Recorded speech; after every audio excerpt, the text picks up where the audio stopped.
Good morning students, कैसे हैं।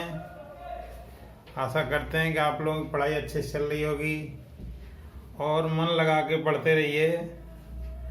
और आज हम जो है सेकंड चैप्टर, जो कि बहुत इम्पोर्टेंट है और साथ के साथ आसान भी है। थर्ड जो चैप्टर है, तीसरा चैप्टर जो है मैट्रिक्स वाला है, जिसको आव्यूह कहते हैं। जो आव्यूह वाला चैप्टर है वो बोर्ड के हिसाब से सबसे आसान है। इससे आसान पूरे गणित में कोई चैप्टर नहीं है। तीसरा चैप्टर और उसी का जो बचा हुआ पार्ट है वो 5वें चैप्टर में है। तो तीसरा और 5वां दोनों लगभग 7-8 नंबर के हैं, तो फ्री के नंबर हैं, तो और बहुत आसान भी है। तो इसलिए आप जो है कृपया करके ध्यान लगा करके समझें इस चैप्टर को। बहुत आसान, बहुत इंटरेस्टिंग, बहुत बहुत ही काम आने वाला। जो कुछ लोग ऐसे होते हैं जो पढ़ते पढ़ते नहीं हैं, उनकी नैया पार लगाने वाला है ये चैप्टर। तो देखें जरा, तो चैप्टर है हमारा मैट्रिक्स। मैट्रिक्स या इसको कहते हैं आव्यूह। तो आव्यूह क्या होता है, देखिए, समान राशियों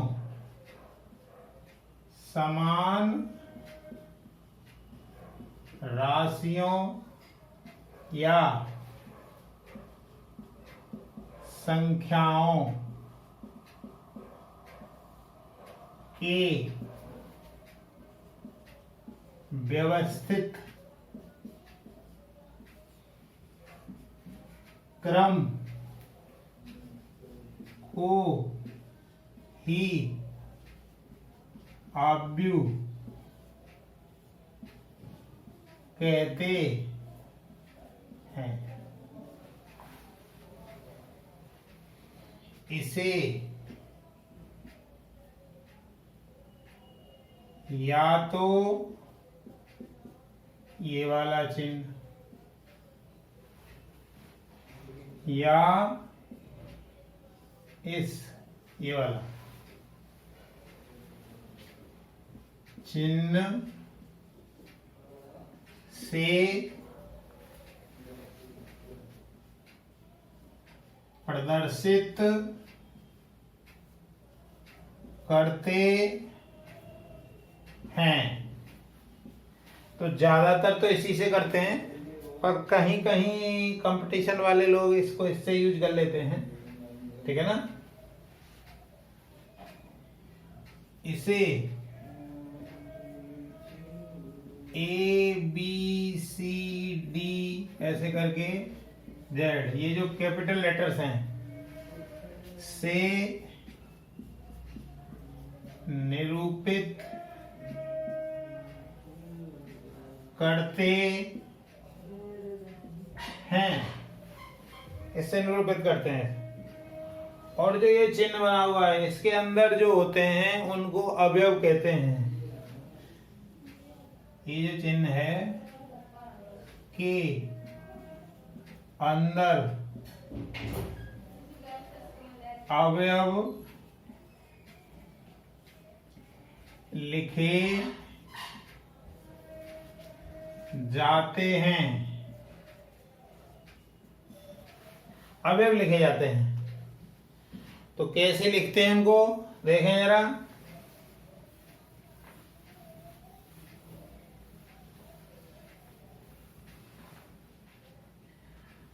जैसे मान लीजिए किसी भी आव्यूह को हमने A से निरूपित किया और हमने ये वाला चिन्ह लगा दिया सारणी का, और इसमें हमने मान लो अवयव भर दिए 1 2 3 4। ये सब थोड़े थोड़े गैप पे हैं। ये 12 नहीं है, ये 12 नहीं है, 34 भी नहीं है, ये सब गैप पर हैं। आप चाहें तो कॉमा भी लगा सकते हैं, लेकिन कॉमा हम नहीं लगाएंगे। इसको आप यही समझें कि ये सभी दूर दूर हैं। तो ये जो अंदर हैं इन्हीं को अवयव कहते हैं। तो ये जो 1 2 3 4 इनको अवयव कहते हैं। 1 2 3 तथा 4 को ही अवयव कहते हैं। ठीक है, तो ये बात समझ में आ गई।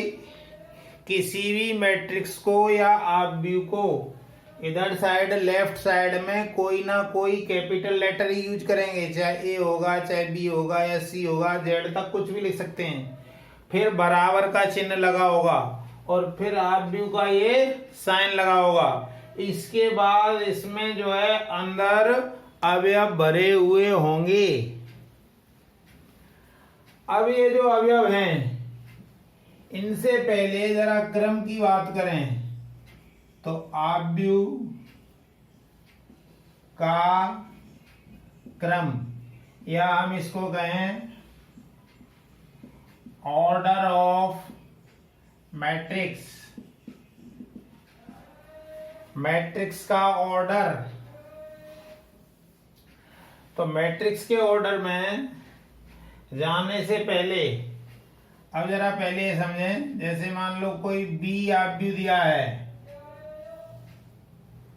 और मान लीजिए उसमें है 1 2 3 4 5 6, ये 6 अवयव हैं, 6 अवयव हैं। तो अब इसके यदि क्रम की बात करें तो देखिए ये पंक्ति पहली है और ये दूसरी पंक्ति है। ये है आपकी प्रथम पंक्ति, प्रथम पंक्ति, या पंक्ति को इंग्लिश में रो से डिनोट करते हैं, और प्रथम हो गया 1 R1। ये है दूसरी पंक्ति, ये पूरी,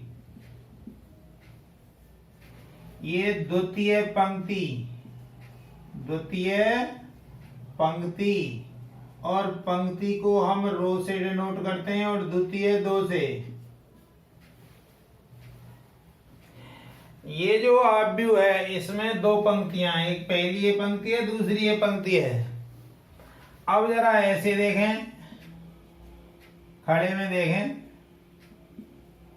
तो ये स्तंभ, स्तंभ मतलब खंबा, तो ये स्तंभ 1 है, स्तंभ 1, ये स्तंभ 2 और ये स्तंभ 3। इसको बोलते हैं कॉलम 1, कॉलम 2, कॉलम 3। तो हमने देखा कि कोई भी आव्यूह हो उसमें कुछ ना कुछ पंक्तियां जरूर होंगी और कुछ ना कुछ स्तंभ जरूर होंगे। तो पंक्ति, जैसे इसमें 2 पंक्तियां हैं और स्तंभ है 3, तो पहले पंक्तियों की संख्या को लिखते हैं गुणा स्तंभों की संख्या। तो आव्यूह का जो क्रम होता है, तो आव्यूह का जो क्रम है, आव्यूह का क्रम बराबर होता है पंक्तियों की संख्या,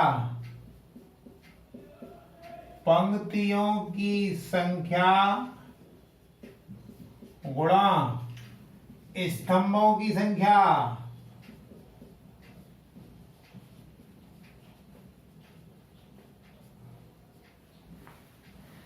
तो पहले पंक्ति कितनी है उतना लिख दें और फिर स्तंभों की संख्या लिख दें।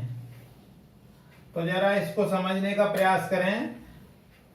2-3 उदाहरण से आपको मेरे हिसाब से जो है क्रम समझ में आ जाना चाहिए। देखें जरा, जैसे हमने लिया कोई ये ए आव्यूह, इस तरीके से लिखा 1 2 3 4 5 7 9 20। यदि इसकी बात करें तो इसमें पंक्ति 1 है मतलब रो 1, और ये दूसरी पंक्ति है रो 2। ये वाली तो रो 1 है, ये रो 2 है। अब जरा स्तंभों की बात करें, स्तंभ मतलब खंबा, तो ये हो गया C1, ये हुआ C2, ये हुआ C3 और ये हुआ C4। तो इस आव्यूह को हम देख रहे हैं तो इसमें पंक्ति हैं 2, पंक्ति तो यही होती है, पंक्ति ऐसे लगती है, और स्तंभ मतलब खंबा, खंबे ऐसे खड़े रहते हैं। तो पंक्ति हुई इसमें 2, पंक्तियों की संख्या कितनी है इसमें? पंक्तियों की संख्या है 2। स्तंभों की संख्या कितनी है? स्तंभों की संख्या है 4। तो इस आव्यूह का क्रम क्या होगा? इस आव्यूह का क्रम 2 गुणा 4 होगा।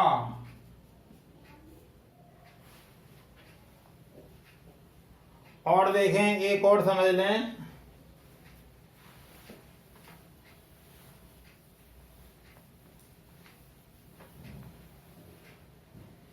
मान लिया हमने लिया D बराबर -1 -2 3, इधर है 5 6 9।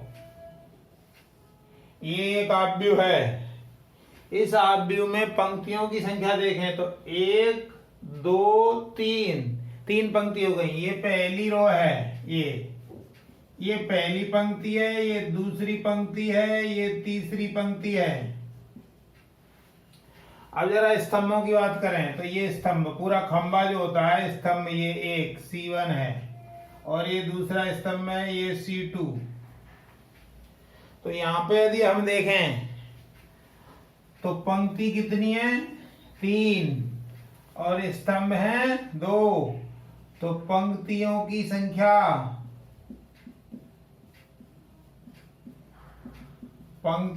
संख्या है 3 और स्तंभों की संख्या है 2।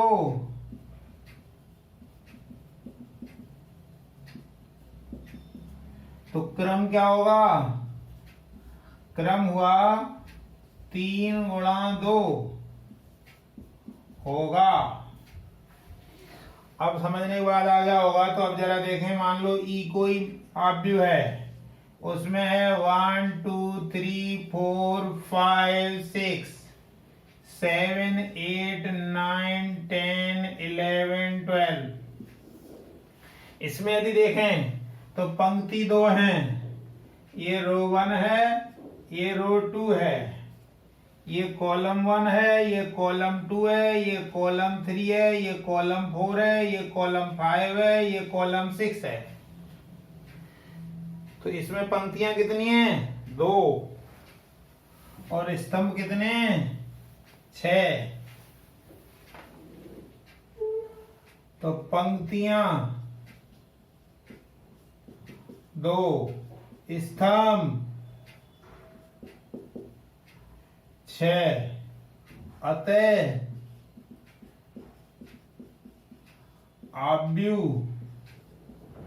आव्यूह का क्रम 2 गुणा 6 होगा, क्योंकि पहले पंक्तियों की संख्या लिखी जाती है, स्तंभों की संख्या बाद में लिखी जाती है। तो हमें विश्वास है कि आपको किसी भी आव्यूह का क्रम कैसे निकालते हैं ये तो आ गया होगा। अब जनरली क्या होता है, जैसे ये A है, इसमें मान लीजिए हमने लिख दिया A11 A12 A13 A14। तो देखो, जो पहला है वो पंक्ति को बताता है और दूसरा कॉलम को बताता है। अब यहाँ देखो जरा, यहाँ क्या आएगा, पंक्ति दूसरी है, कॉलम पहला है। यहाँ A22, A23, A24, ऐसे ही A31, ये तो पंक्ति है और ये स्तंभ है। ये पंक्ति, ये स्तंभ, ये आ गया। तो इसके क्रम की यदि हम बात करें तो वैसे तो ये फाइनली बता देता है लास्ट वाला क्रम को, लेकिन पंक्ति कितनी है, 1 2 3, तो 3 पहले पंक्तियों की संख्या लिखी जाती है, फिर स्तंभों की संख्या। स्तंभ कितने हैं, 1 2 3 4 स्तंभ है। तो ये जो आव्यूह है वो 3 × 4 क्रम का आव्यूह है। चलें अब आगे बात करेंगे आव्यूह के प्रकार। तो आव्यूह के प्रकार,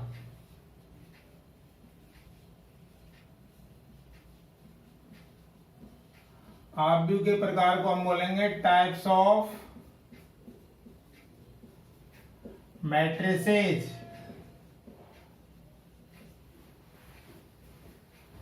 तो आव्यूह के प्रकार में सबसे पहले आता है नल मैट्रिक्स। नल मैट्रिक्स या शून्य आव्यूह।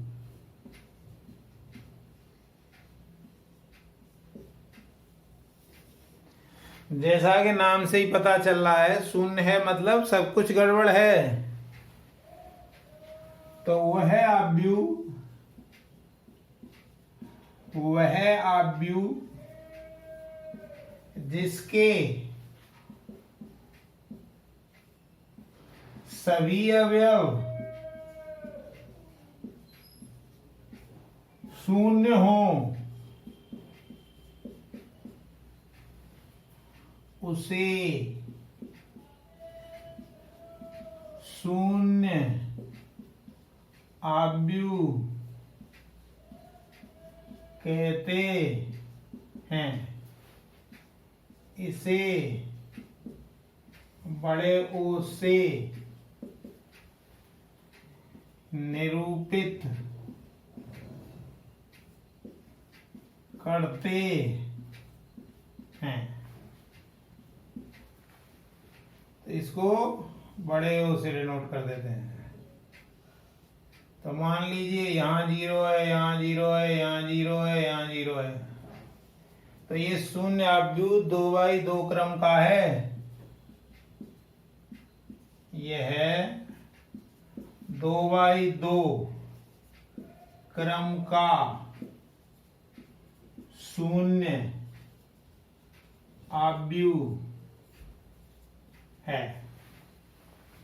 ऐसे ही मान लो हमने लिखा 0 0 0 0 0 0 0 0 0।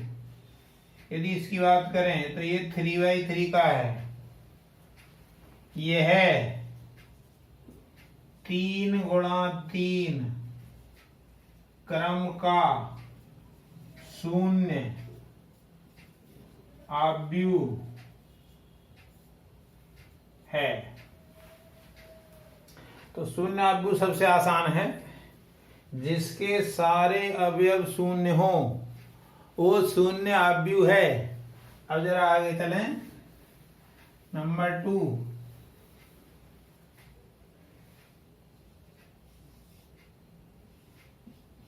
यूनिट मैट्रिक्स या इकाई आव्यूह।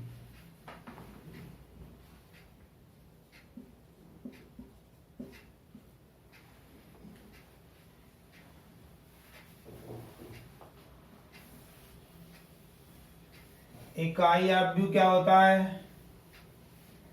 तो देखिए, इकाई आव्यूह से पहले जरा ये समझ लें कि मुख्य विकर्ण क्या होता है।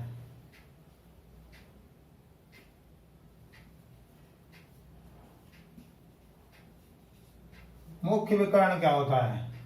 जैसे मान लो कोई एक आव्यूह है, तो इसमें A11, A12, A21, A22, तो ये जो है मुख्य विकर्ण है। ऐसे जो है ये होता है मुख्य विकर्ण।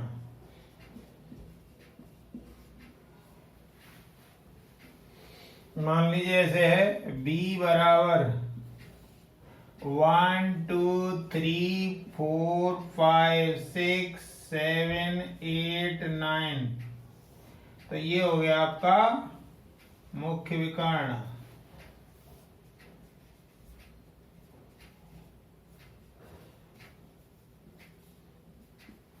समझ में आ गया होगा। मुख्य विकर्ण ये होता है।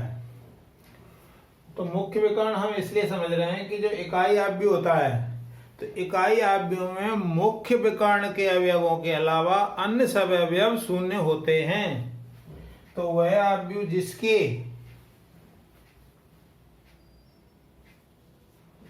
मुख्य विकर्ण के सभी अवयव एक तथा शेष अवयव शून्य हो, तो उसे इकाई आव्यूह कहते हैं। इसे I से निरूपित करते हैं। तो मुख्य विकर्ण तो समझ में आ गया। मुख्य विकर्ण ये होता है इस तरीके से। इसको मुख्य विकर्ण नहीं मानेंगे, ये मुख्य विकर्ण नहीं है, केवल ये मुख्य विकर्ण है, ये मुख्य विकर्ण है। तो इकाई आव्यूह में क्या होता है? मुख्य विकर्ण के अवयव तो एक एक एक होंगे सारे, और अन्य सब अवयव शून्य होंगे। तो जैसे मान लो मैंने I लिखा, यहां लिख दिया 1, यहाँ 0, यहाँ 0, यहाँ 1। तो यहां हम देखें तो मुख्य विकर्ण तो एक एक है और अन्य अवयव शून्य है, और इसका क्रम क्या है? 2/2। तो हमने क्या बताया? मुख्य विकर्ण के सभी अवयव एक हों, तो मुख्य विकर्ण के सारे अवयव एक हो गए, और शेष अवयव शून्य हो, तो ये है 2x2 क्रम का इकाई आव्यूह है। इसी तरीके से और लीजिए जरा। मान लो हमने एक और I लिया, 1 0 0 0 1 0 0 0 1। इसकी बात करें तो ये 3/3 ऑर्डर का है। इसको हम I3 भी कह सकते हैं। I तो इकाई को बताता है और 3/3 ऑर्डर का है, इसलिए 3। ये है 3x3 क्रम का इकाई आव्यूह है। ठीक है, बिल्कुल आसान है, कोई दिक्कत नहीं है। अब जरा आगे चलें।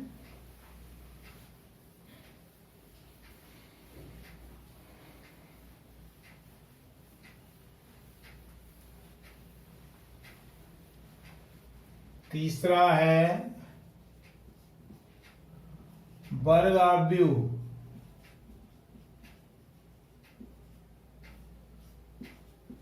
Square matrix.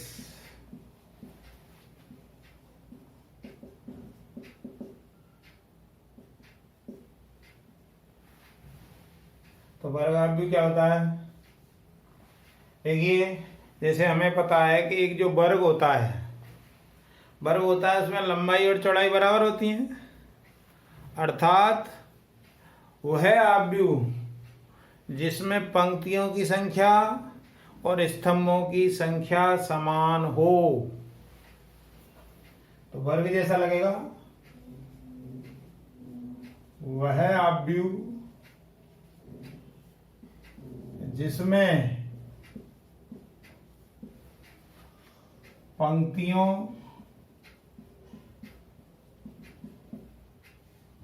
व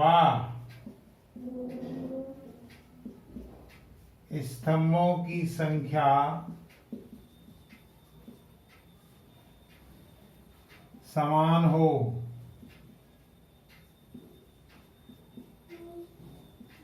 उसे वर्ग आव्यूह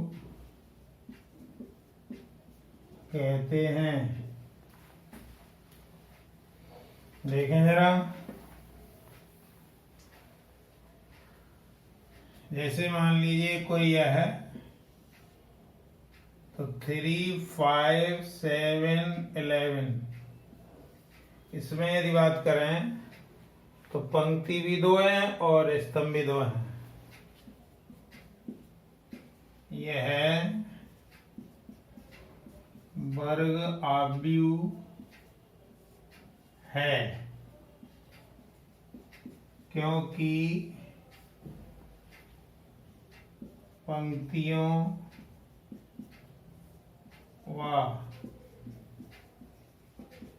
स्तंभों की संख्या समान है। और ले लो एक और उदाहरण ले लो, -1, 3, 5, 7, 8, 12, 0, 0, 7।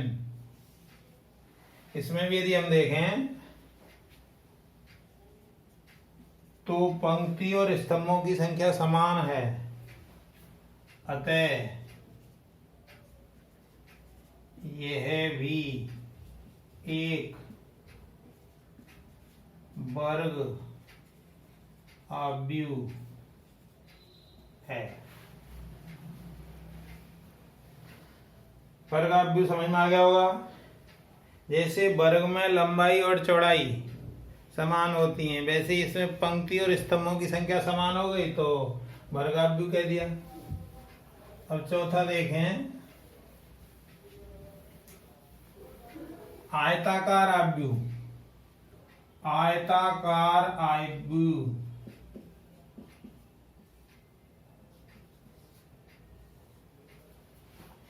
रेक्टेंगुलर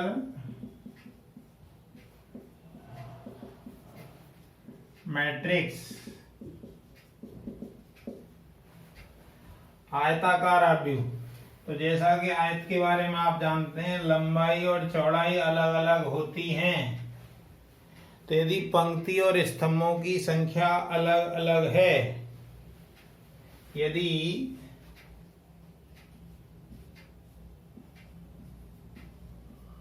पंक्तियों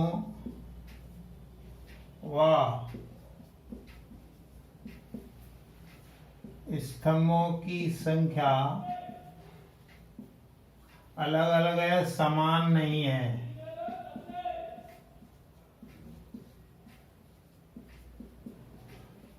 तो उसे आयताकार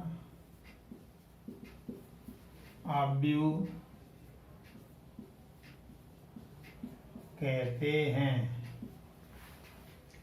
आयताकार आव्यूह, तो मान लीजिए F से इसको डिनोट किया हमने, तो 1, 2, 3, 4, 5, 6, 7, 8 ये हो गया। तो इसकी यदि बात करें तो इसमें पंक्ति कितनी है? 2। पहले पंक्तियों की संख्या लिखी जाती है, फिर स्तंभों की, तो 2 इंटू 4। तो पंक्ति और स्तंभों की संख्या अलग अलग है, अतः यह एक आयताकार आव्यूह है। और एक और उदाहरण देख लें। मान लो x 1 2 3 4 5 6 7 8 9 10 मान लीजिए इस तरीके से है। तो इसमें पंक्ति कितनी है? 1 2 3 4 5 5 पंक्ति हो गई। और स्तंभ कितने हैं? 2। यह भी आयताकार आव्यूह है। आगे चलें, 5वां देखें।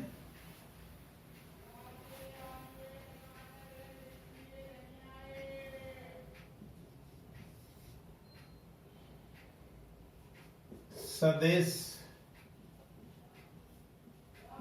आव्यूह या scalar matrix, SCALAR, scalar matrix. देखिए थोड़ा सा ही अंतर है इकाई आव्यूह में और सदिश आव्यूह में। इकाई आव्यूह में जो मुख्य विकर्ण के अवयव हैं वो एक ही हो सकते हैं, लेकिन सदिश आव्यूह में मुख्य विकर्ण के अवयव समान तो होंगे, लेकिन एक के अलावा ही कुछ होंगे। यदि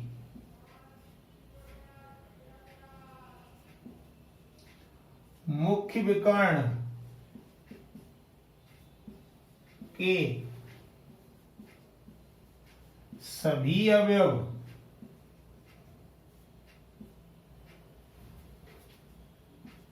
समान तथा एक के अलावा कुछ भी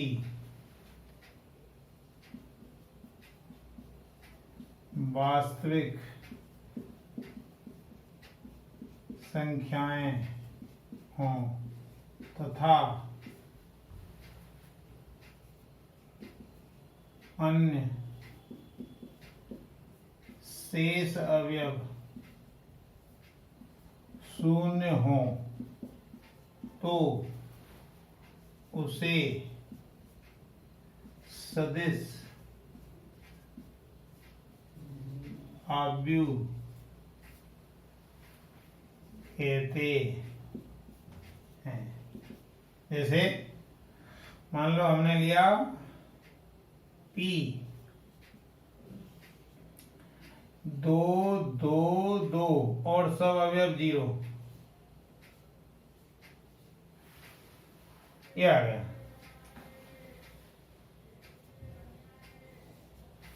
देखिए इकाई आव्यूह में और सदिश आव्यूह में क्या अंतर है? इकाई वाले में ये सारे अवयव एक एक एक एक ही होंगे, और सदिश में एक के अलावा 2 2 2 हो, 3 3 3 हो, 4 4 4 हो, 5 5 हो, और अन्य सब अवयव शून्य हो। लिखा हुआ है यहाँ, मान लीजिए Q दिया हुआ है 3 0 0 0 3 0 0 0 3, और वर्ग आव्यूह होता है ये, ऐसा नहीं है विषम वाला नहीं चलेगा, मतलब आयताकार में नहीं चलेगा।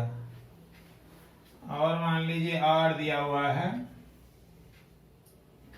4 0 0 0 0 4 0 0 0 0 4 0 0 0 0 4। ये भी इसकी बात करें तो इसमें जो मुख्य विकर्ण के अवयव हैं वो 4 4 हैं सब। तो ये सभी सदिश आव्यूह हैं। और चलें जरा आगे।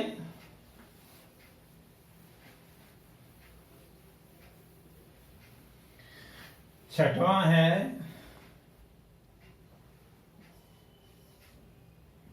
विकर्ण आव्यूह। विकर्ण आव्यूह इसको बोलते हैं डायगोनल मैट्रिक्स। डायगोनल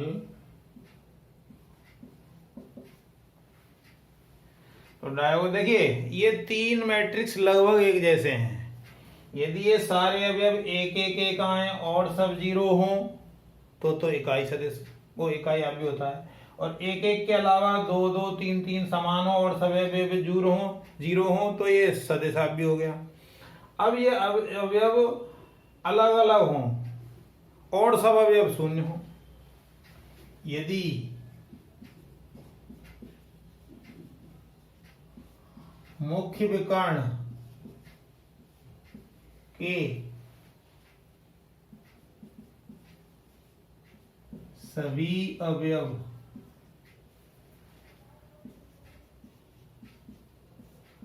अलग अलग हों तथा शेष अन्य अवयव शून्य हो तो उसे विकर्ण आव्यूह कहते हैं। देखें जरा,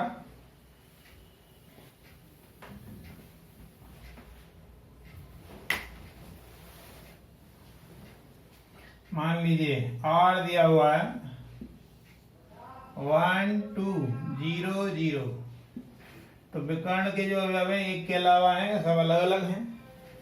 ऐसे ही मान लीजिए Z दिया हुआ है 1 2 3 और सब अवयव 0 0 हैं। और मान लीजिए S दिया हुआ है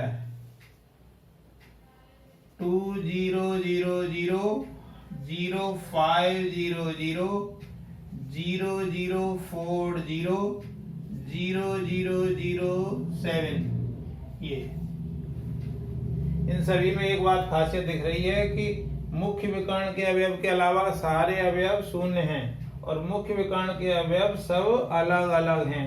ये सभी क्या हैं? ये सभी विकर्ण आव्यूह हैं।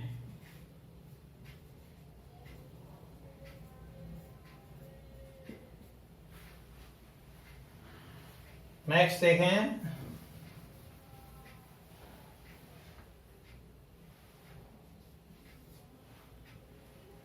त्रिभुजाकार आव्यूह।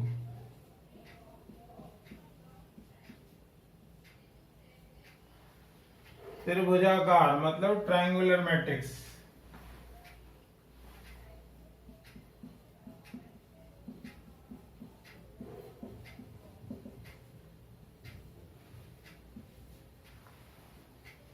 तो ट्रायंगुलर मैट्रिक्स क्या होता है?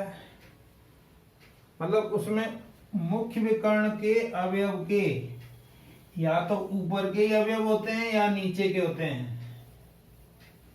मुख्य विकर्ण के एक तरफ के अवयव शून्य होते हैं।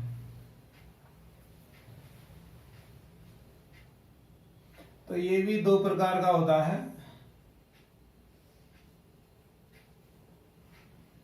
एक ऊपरी त्रिभुजाकार आव्यूह,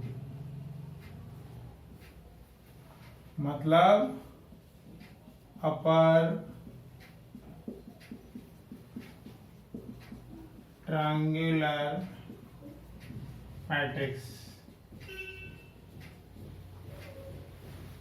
देखें जरा, इसकी डेफिनेशन से पहले जरा एक उदाहरण समझ लें। जैसे ये A है, इसमें 1 2 3 4 5 6 और ये सब अवयव 0 गए। तो मतलब मुख्य विकर्ण के ऊपर ऊपर अवयव होंगे, नीचे वाले सब शून्य होंगे। यदि मुख्य विकर्ण तथा उसके ऊपर के अन्य सभी अवयव अशून्य हो, मतलब शून्य न हो, तथा मुख्य विकर्ण के नीचे के सभी अवयव शून्य हो, तो उसे ऊपरी त्रिभुजाकार आव्यूह कहते हैं। ये ऊपरी त्रिभुजाकार आव्यूह का उदाहरण है। ये 1 2 3 है, ये 1 ये 2 ये 3। तो देखिए यहाँ त्रिभुज बन रहा है ऊपर में और अन्य अवयव 0 है। ऐसे ही निम्न त्रिभुजाकार आव्यूह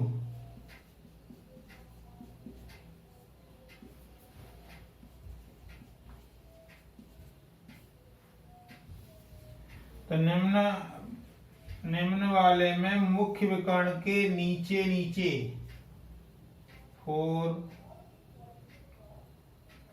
5 6 0 0 0 ये, यानी इसमें मुख्य विकर्ण और उसके नीचे के अवयव तो हैं, अन्य अवयव शून्य हैं। तो ये निम्न त्रिभुजाकार आव्यूह है, या इसको हम कहते हैं लोअर ट्रायंगुलर मैट्रिक्स।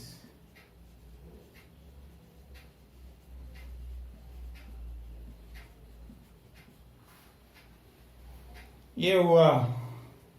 अब जरा आगे चलें।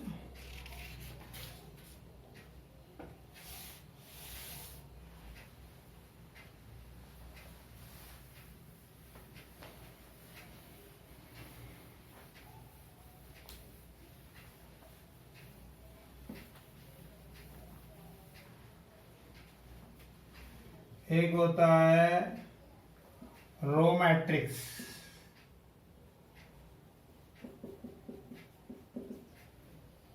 या पंक्ति आव्यूह।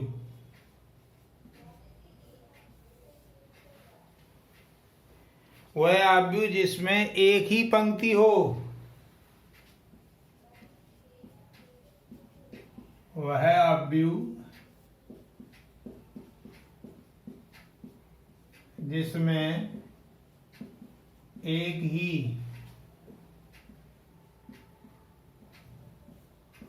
पंक्ति हो, उसे पंक्ति आव्यूह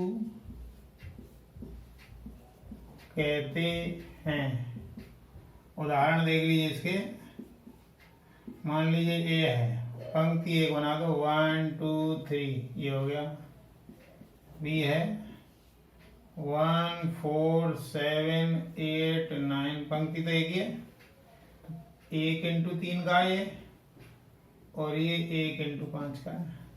ऐसे ही मान लो सी ले लिया 2 5 4 7 6, ये भी 1 इंटू 5 का ही हुआ। मतलब इसमें एक पंक्ति हो, सीधी सीधी सी बात है, कोई इसमें खास बात नहीं है। अब 9th देखें, स्तंभ आव्यूह।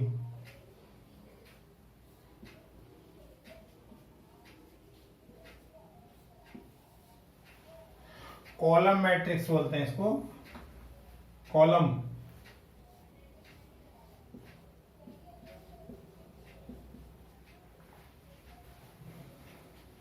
जिसमें वह आव्यूह जिसमें एक ही स्तंभ हो, वह आव्यूह जिसमें एक ही स्तंभ हो उसे स्तंभ आव्यूह कहते हैं।